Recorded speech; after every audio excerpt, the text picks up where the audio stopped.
नमस्ते विद्यार्थियों। आज राजनीति विज्ञान का एमए फाइनल में चलने वाले भारतीय शासन और राजनीति व्यवस्था पर हम अध्ययन करेंगे, जिसके अंतर्गत संविधान सभा पर पिछले व्याख्यान में हमने बात की थी।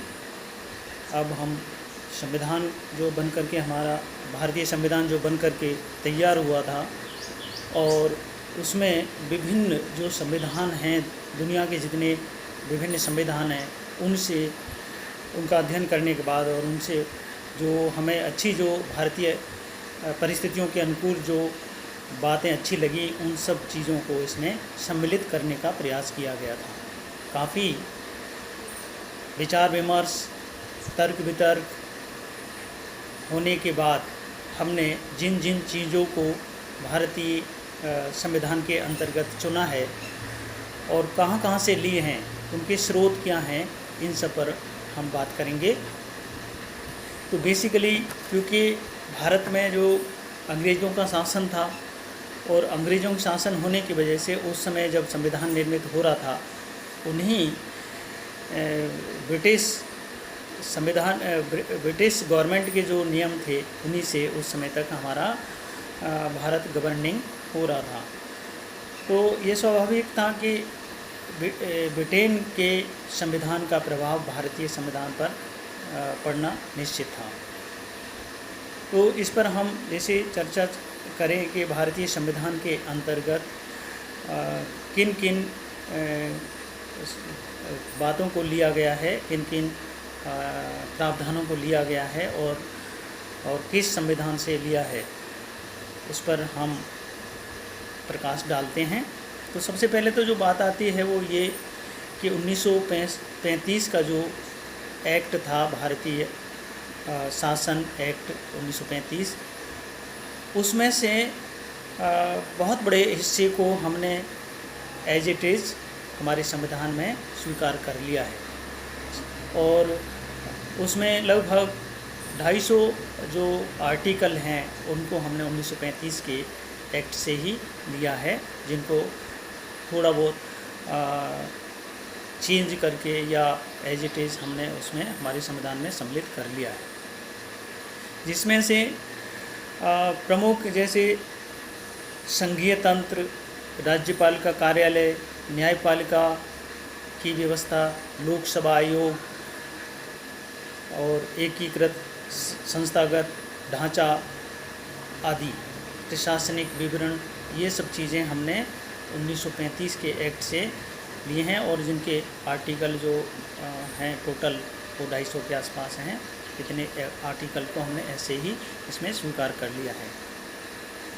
दूसरी बात आती है ब्रिटेन से हमने क्या लिया है, ब्रिटेन के संविधान को, क्योंकि जो उस समय के जो भारतीय संविधान सभा के सलाहकार BN राव जो थे, वो दुनिया के विभिन्न संविधान का कलेक्शन करके लाए थे, उनका अध्ययन किया, विदेशी यात्राएं की और वहाँ पर उन्होंने वार्तालाप किया और उनको समझने का प्रयास किया।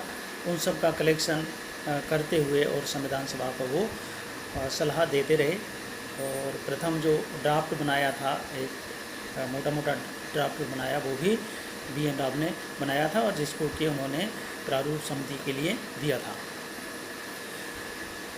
तो ब्रिटेन के जो संविधान है उससे हमने जो जिन चीज़ों को लिया है, मेनली संसदीय व्यवस्था को, विधि का शासन, विधायी प्रक्रिया, एकल नागरिकता, मंत्रिमंडलीय प्रणाली, परमाधिकार लेख, संसदीय विशेषाधिकार, द्विसदनीय व्यवस्था को हमने इसके अंतर्गत लिया है और एकीकृत नौकरशाही जो है उसको भी हमने ब्रिटेन के संविधान से लिया है।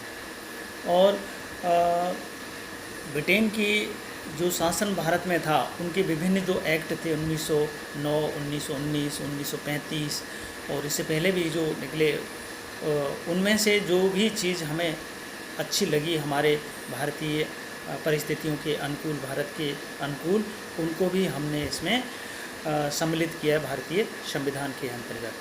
इसके बाद हम आते हैं कि अमेरिका के संविधान से हमने क्या लिया है।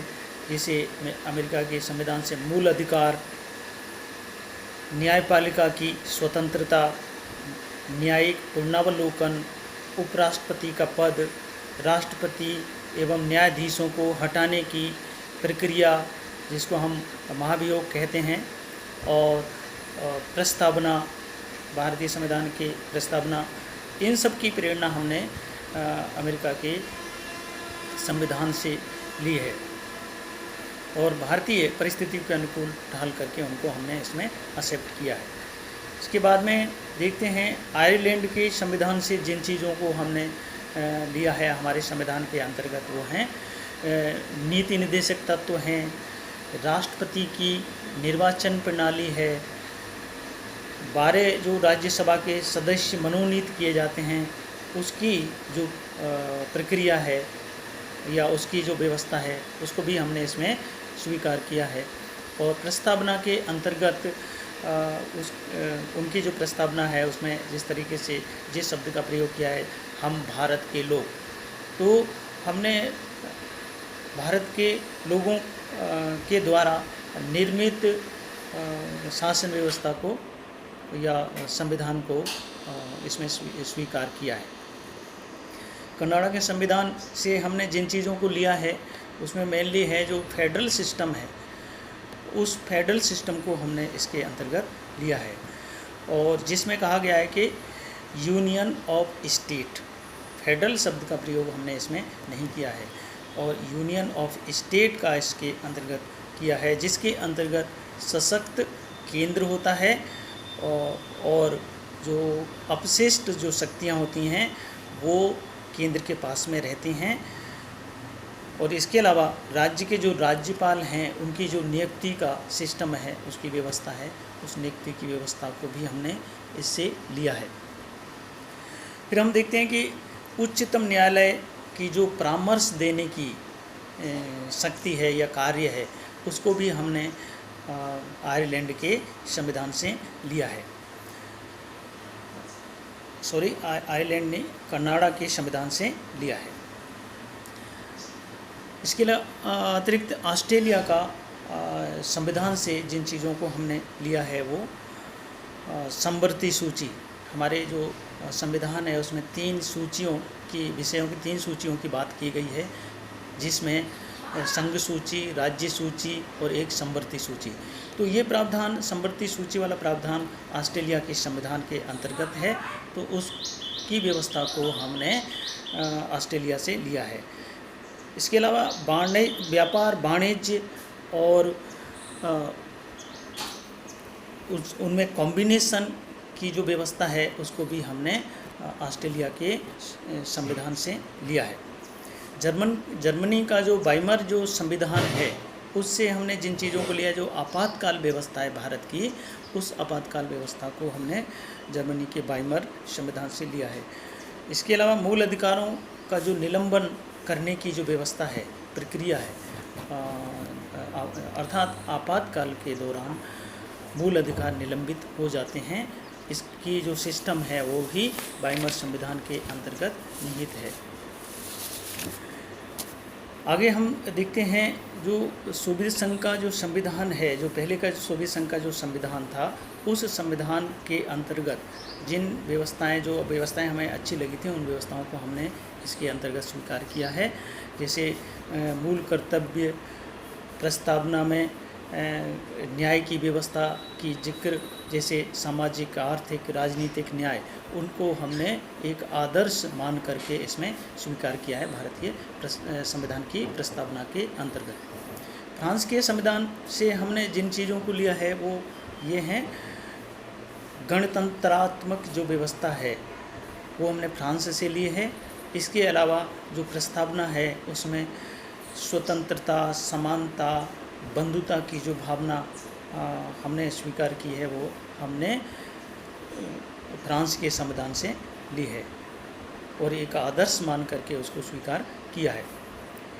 जब हम दक्षिण अफ्रीका के संविधान की तरफ देखते हैं तो उससे हमने संशोधन की जो प्रक्रिया है, भारतीय संविधान के अंतर्गत जो संशोधन की प्रक्रिया है उसको हमने दक्षिण अफ्रीका का जो संविधान है उससे लिया है, जिसमें कि 3 प्रकार के संशोधन की प्रक्रिया है।